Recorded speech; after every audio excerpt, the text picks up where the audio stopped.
Hola, espero que se encuentren muy bien. Como ya sabrán, mi nombre es Sebastián Ezeta y el día de hoy vamos a hablar de argumentos de principio y versus argumentos prácticos. Es decir, qué hacer cuando estás en la perspectiva de una persona jueza y tienes que comparar argumentos no consecuencialistas versus argumentos consecuencialistas, como se les suele llamar.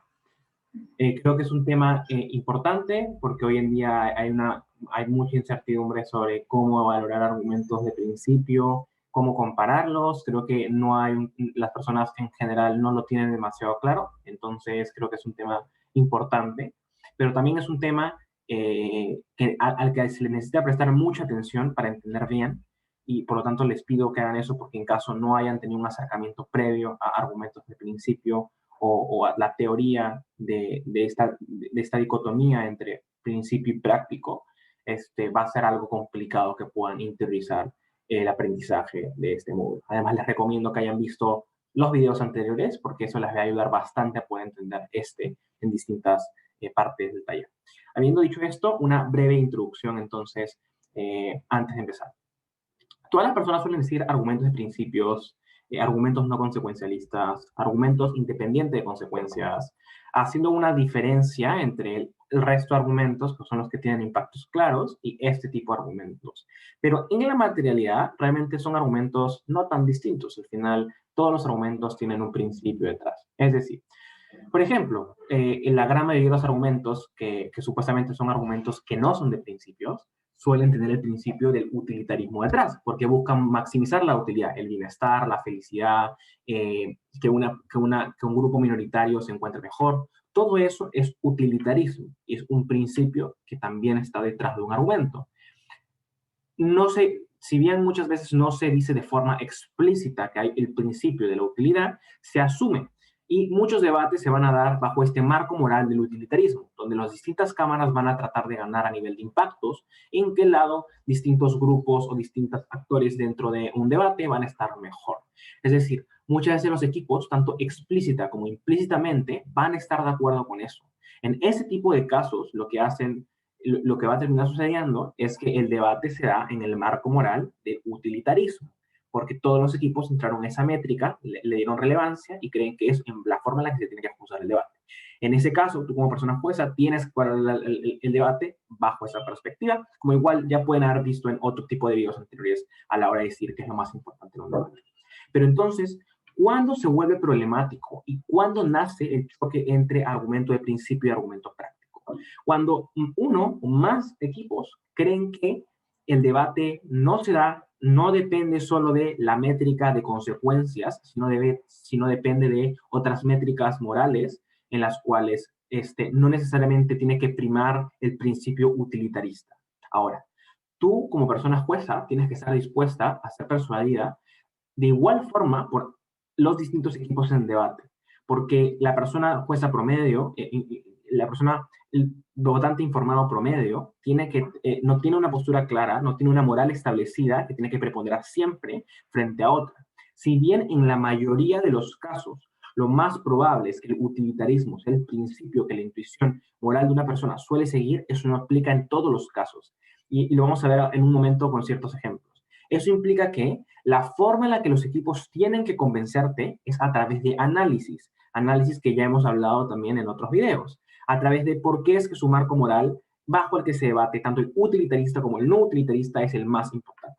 Ahora, ¿cómo se ve esto, por ejemplo, en la materialidad y por qué hablo y cómo, por ejemplo, para que sea un poquito más claro? Vayamos a verlo de la siguiente manera. Supongamos que hay un debate sobre pena de muerte. Probablemente la cámara que está a favor va a decir que utilitariamente esto es bueno porque reduce el crimen, genera miedo y menos personas van a querer cometer crímenes. La cámara de oposición va a decir que esto es inhumano e inmoral y por lo tanto no debemos permitirlo. Ahora, hoy en día, en muchos lados, esto está permitido solo por la justificación de ser inhumano y ser inmoral. Y por lo tanto, las consecuencias prácticas están subordinadas a la moralidad que algo sea inhumano, que podríamos decir en ciertas circunstancias, algunas personas pueden decir, pero es que eso no tiene impacto. Y el problema es que el impacto muchas veces es que está en el mismo margen, en el mismo cuadro de la relevancia, es justamente el hecho que esto sea inmoral.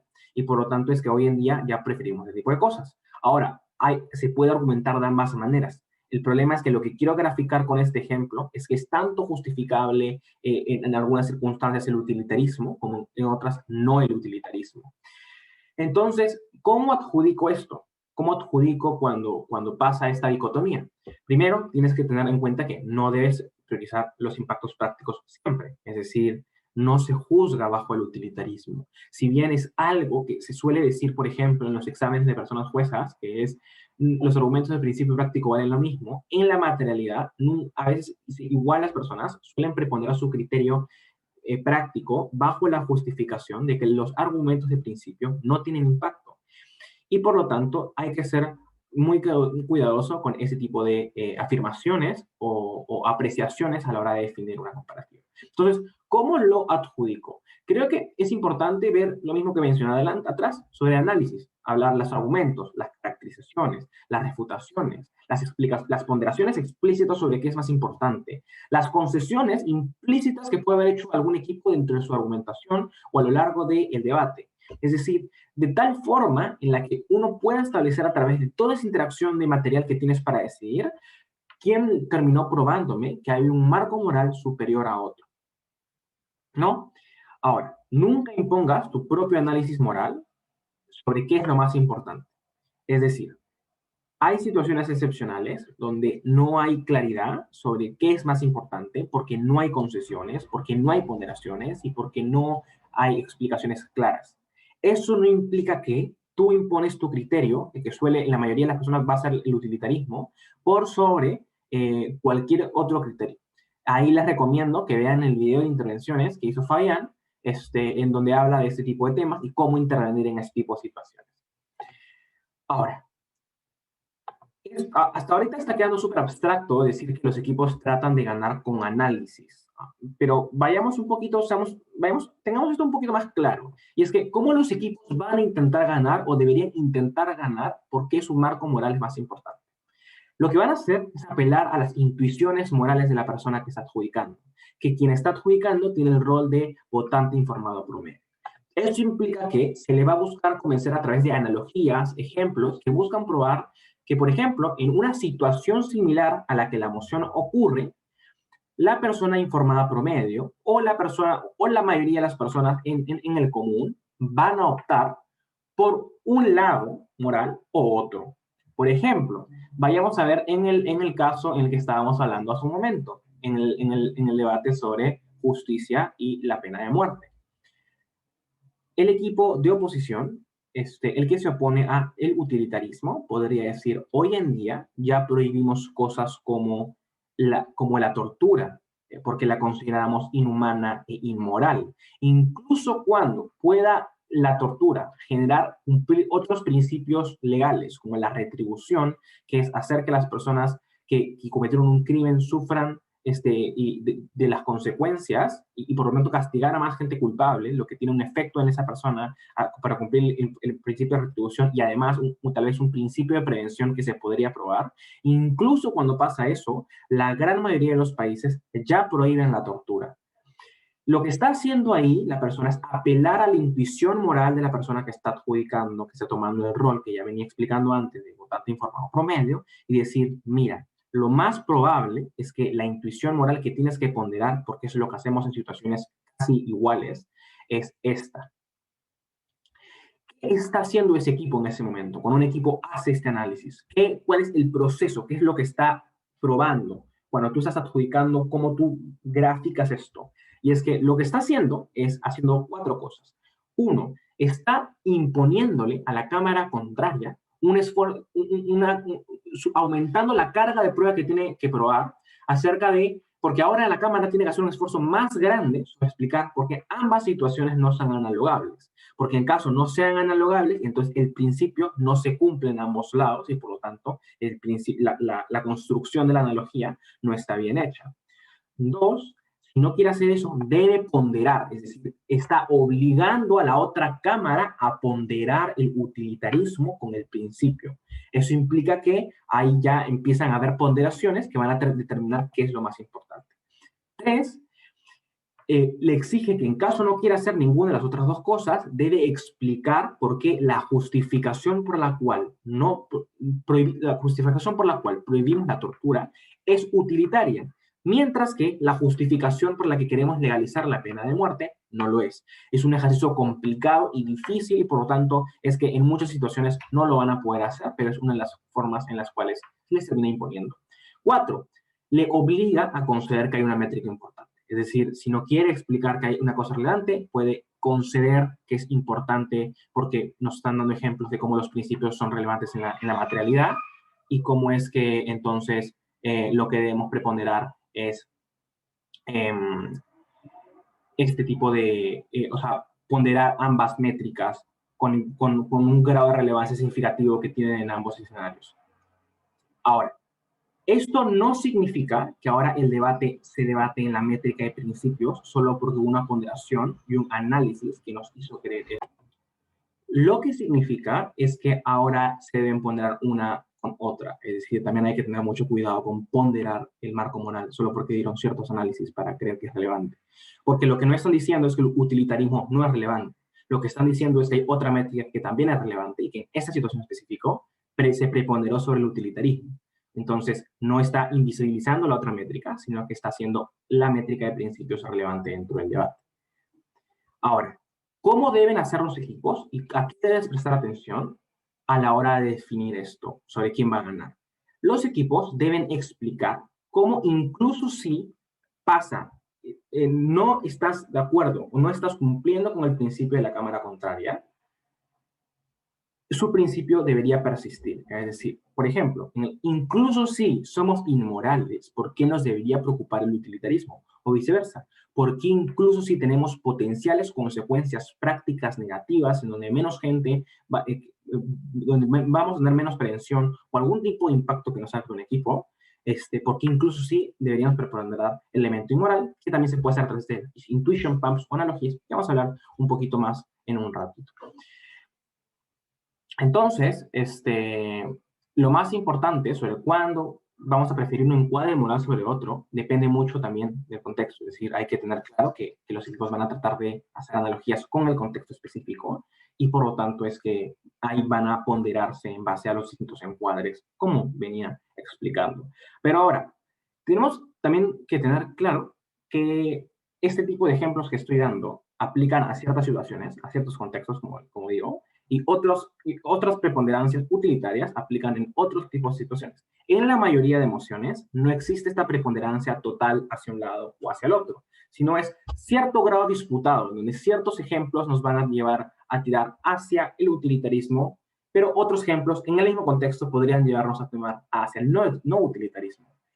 Por ejemplo, hay situaciones donde el utilitarismo es la intuición moral más probable, porque cuando hablamos de un desastre natural, todo el mundo quiere maximizar el bienestar y reducir el sufrimiento. Probablemente ahí otro tipo de principios que no sean prácticos van a ser menos relevantes. Tal vez en el sistema de justicia los argumentos, los puntos no consecuencialistas sí son más relevantes en ciertas situaciones, pero en la mayoría de casos no pasa este lado extremo de desastres naturales o sistema de justicia en donde hay como una preponderancia clara en algunas circunstancias. Ahora, el mundo real, entonces, lo que tiene es distintos encuadres que aplican a distintas situaciones similares, donde tú puedes justificar el encuadre moral que vamos a debatir. Es decir, no se limita a solo un encuadre moral. El ejemplo más gráfico de esto, el que se me ocurrió, es cuando, por ejemplo, hablamos de permitir algo a las personas, como permitir que consuman determinada sustancia o permitir que hagan determinada acción que está prohibida hoy en día. Ahí, por ejemplo, se puede apelar a las intuiciones morales de la persona que está adjudicando, tanto del lado utilitario como del lado no utilitario. Por ejemplo, podemos decir, hoy en día se permite que las personas se metan a lucha libre, no sé, a peleas de UFC, de box, que pueden hacerles daño a un largo plazo por los golpes que van a recibir en la disciplina y que reducen el nivel de bienestar que va a tener. Sin embargo, valoramos la libertad de la persona hacerlo y por lo tanto, en la situación en que tenemos que permitir algo que le podría hacer daño, igual lo valoramos porque valoramos su libertad. Ahora, Hay otro encuadre idéntico, pero al revés, con otro tipo de ejemplos, que es, mira, hoy en día no permitimos que las personas eh, puedan decidir libremente querer ser esclavas, porque igual vamos a sancionar cualquier tipo de esclavitud de este tipo de forma, incluso cuando hay consentimiento, porque lo consideramos inhumano e inmoral, pero a nivel utilitario, por las consecuencias en el bienestar que eso tiene en ese individuo. Eso implica que hay otras situaciones donde igual no permitimos que la gente decida libremente y decidimos por ellas en su propio bienestar. Ahí hay que ponderar ambos marcos morales, ambas justificaciones, y es la mayoría de las veces cómo se van a dar ese tipo de choques entre algo principio y algo práctico, y van a tener que explicar qué es lo más analogable, por qué es lo más analogable, y que implica que sea lo más analogable, es decir, que se debe preponderar ese marco por sobre otro dentro del debate.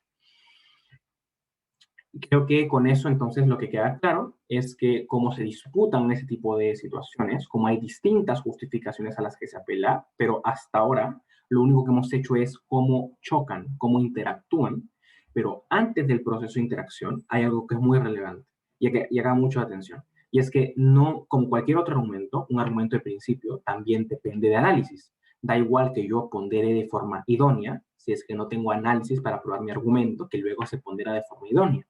Es decir, que ahora vamos a hablar sobre cómo valoro un argumento de principios. Es importante que entiendan que como en cualquier otro tipo de argumento, estamos en un debate VP en donde en 7 minutos no puedes desarrollar lo que, por ejemplo, se podría haber desarrollado en un ensayo enorme con el mismo tema de la moción. Es decir, muchas veces las justificaciones morales para hacer una acción, los argumentos morales para no hacer una acción, tienen justificaciones que se sustentan en la ética, en la filosofía y que se les han tomado años para lograr llegar a ciertas conclusiones. Pero lo mismo pasa con los argumentos prácticos. Yo no le exijo a una persona que construye un argumento práctico que me dé el análisis gráfico de las justificaciones que dio tal persona que hizo un ensayo enorme y que habló de ese tema. A lo que yo le exijo es que tenga ciertas justificaciones causales para probar su argumentación y que me derive a un grado de relevancia o impacto. Lo mismo aplica a los argumentos de principio. Yo no le exijo que me dé la justificación ética, filosófica, moral profunda que le pueda haber dado algún filósofo. No, lo que exijo es que tenga conexiones causales para poder probar su argumento. Normalmente, muchas de las mejores personas suelen hacer esto a través de intuition pumps, que es lo que ya venía explicando arriba cuando hablaba de analogías. Es decir, son intuiciones, analogías de situaciones similares, pero ahora ya no solo para ponderar, sino para probar tu argumento. Es decir, eh, muchas veces esto se utiliza para darle más relevancia a los mecanismos que estás probando y para probar que son ciertos y también para ponderarte frente a otros principios, como el utilitarismo en muchas situaciones. Entonces, ¿cómo se debería desarrollar un argumento de principio? Un argumento de principio debe tener 4 partes. En la mayoría se pueden, la cosa es, el punto es que se pueda llegar a esta conclusión de distintas maneras, pero normalmente se lo suele hacer de la siguiente forma. Uno, se explica el derecho que se defiende o el principio que se está defendiendo, explicando qué es ese principio y una breve explicación de por qué la gente le importa. 2, la analogía que comprueba que eso es cierto, es decir, que tu afirmación es cierta, que hoy en día la gente valora el principio por sobre el utilitarismo en otras situaciones. 3, la explicación de la relación entre esa analogía que tú estás explicando, en donde preponderó el principio, y tu argumento, y la situación, y la moción. Ahí lo que estás haciendo es dando análisis sobre el elemento de relación y cómo debería aplicar de la misma forma, porque la gente ya valora de alguna manera. Y 4, la justificación de por qué este argumento es relevante, que también se puede hacer de distintas formas, pero tienen que llegar a la explicación de por qué importa o por qué importa más que otras cosas. Esto no exigió un análisis filosófico, ético, moral sobre por qué existía tal principio y qué pasa si se rompe. Tal vez sí, pero no de esa forma, no con esa profundidad que se exige. Simplemente dieron causalidades sobre, mira, este es el principio, esta es la analogía que valida la razón por la que este principio existe y cómo se aplica en otro tipo de circunstancias. Esta es la relación entre la analogía y mi principio, es el impacto de hacerlo en base a por qué esto es relevante y cómo las personas van a estar mejor. Vayamos a dar un ejemplo claro de esto, cómo se ve esto. No sé si todo el mundo lo conoce, pero al menos es muy famoso dentro del circuito en inglés, el primer ministro de boxeo, quien fue el campeón del Woods, que es el Campeonato Mundial de Debate en Inglés del 2016. La moción era la siguiente: esta casa cree que los pobres del mundo están legitimados para intentar una revolución marxista. Y el principio que habló fue el siguiente. Y vamos a ver cómo se da este proceso para que vean que la forma en la que lo prueba es con un análisis causal, como con cualquier otro momento, pero necesariamente es el análisis mega desarrollado que podría haber desarrollado otra persona en algún ensayo o paper, etc. Su principio era: el capital ha sido obtenido de forma injusta y debe ser clamado por las personas pobres. La analogía fue: el capital ha sido obtenido por robo, es decir, la esclavitud y el colonialismo fueron formas para obtener ese capital, y eso es por lo tanto en robo, porque fueron medidas negligentes en contra de las personas más desprivilegiadas, en este caso, las personas pobres. La relación es: cuando estas cosas suceden, el robo o la negligencia, socialmente consideramos que se considera que se necesita una retribución a ese tipo de personas. Una retribución a ese tipo de personas, como venía diciendo. Y el impacto de esto es que ninguna otra medida de compensación que no sea que las personas pobres puedan recuperar el poder y la agencia que tenían, recuperar lo que les robaron, recuperar la forma en la que les fueron negligentes, pues ninguna otra forma va a solucionar y por lo tanto están legitimadas la discriminación. Fíjense que en ese tipo de caso ha hecho exactamente el proceso que yo he dicho y fue un argumento muy bien construido. Ojo aquí, o sea, igual eso tenía mucho análisis detrás. Yo solo he dado las partes clave que fue probando y la forma en la que desarrolló el principio y fue valorado con total certeza. No se necesitó otro análisis, simplemente hubo causalidad entre los elementos que permitieron que se apruebe el argumento. Entonces, por lo tanto, es que es la forma en la que se inserta la intuición, la forma en la que la persona jueza apelas, y la persona pues informada promedio sabe que cuando a alguien le roban, se considera socialmente justo que se le haga algo para reparar a esa persona, y por lo tanto es capaz de despertar la intuición con ese tipo de analogías y ese tipo de ejemplos simpáticos. Finalmente, lo último que voy a hablar en esta ocasión es sobre los errores comunes cuando la gente debate sobre principios. Y cómo es que hay que tener en cuenta. Los errores comunes que la gente suele cometer, es decir, mira, mi principio no depende de las consecuencias y por lo tanto oposición no puede refutarme consecuencias, tiene que refutar el principio. En muchas situaciones eso es falso. Muchas veces el principio sí depende de las consecuencias. El ejemplo más gráfico es cuando, por ejemplo, tienes un deber especial con un grupo. Existe un deber del Estado con este tipo de personas y por lo tanto hay que hacer X política para ayudarles. El problema es que lo que tú estás probando acá con ese punto es que hay un deber. De ahí con tu segundo argumento te puedes que eso es efectivo. Pero depende de la efectividad, porque si yo tengo un deber con esas personas y tengo que garantizarles bienestar para cumplir mi deber, entonces el bienestar es utilitario, por lo tanto depende de la efectividad para poder hacerlo. Eso implica que eso depende de las consecuencias. Oposición puede no refutar el primer punto, explicar cómo depende de las consecuencias, y si no es efectivo, no ha cumplido su principio, tampoco ha cumplido el punto práctico, e incluso puede probar que es contraproducente y ganar la oposición, ¿no? Eso implica que hay que tener mucho ojo. Y viceversa, a veces las personas en oposición o en una baja, que suele pasar mucho, suelen imponer cargas que tú no querías probar. A veces los equipos querían probar que algo era legítimo en principio o que alguien tenía el derecho de hacer algo, y eso no depende de si lo que va a hacer es correcto, simplemente que tiene el derecho de hacerlo. Y luego lo que se le intenta imponer es eso depende de consecuencias porque lo va a hacer mal. Pero eso no era lo que quería probar el equipo. Entonces hay que tener mucho ojo a si un argumento depende de las consecuencias y no depende de las consecuencias, y cómo interactúan los distintos equipos en base a ese material. Interactuaron como debían de interactuar a través de refutar el argumento o ponderarlo con las consecuencias, incluso cuando no dependía, o subordinarlo a consecuencias y explicar por qué. En todo tipo de situaciones, lo que hay que hacer es explicar a ambos equipos por qué un argumento sí depende o no depende. Es algo que no puede ser asumido. Simplemente tienen que dar análisis porque si mi argumento es un deber, entonces el deber existe en sí mismo y no depende de las consecuencias, lo que no suele pasar, pero pues si me dan el proceso analítico y las justificaciones suficientes, yo como persona pues debería creer. Entonces, a grandes rasgos, ¿qué hemos hecho en este taller? Lo primero que hicimos fue explicar cómo se compara el argumento de principios con un argumento práctico, cómo se dan las distintas ponderaciones y cómo los equipos van a jugarse este material. Lo segundo que hicimos fue explicar cómo se construye un argumento de principio a nivel de construcción de análisis y cómo eso implica que algo está probado o no. Lo tercero que hicimos fue hablar de los errores comunes que la gente comete cuando hace argumentos de principios.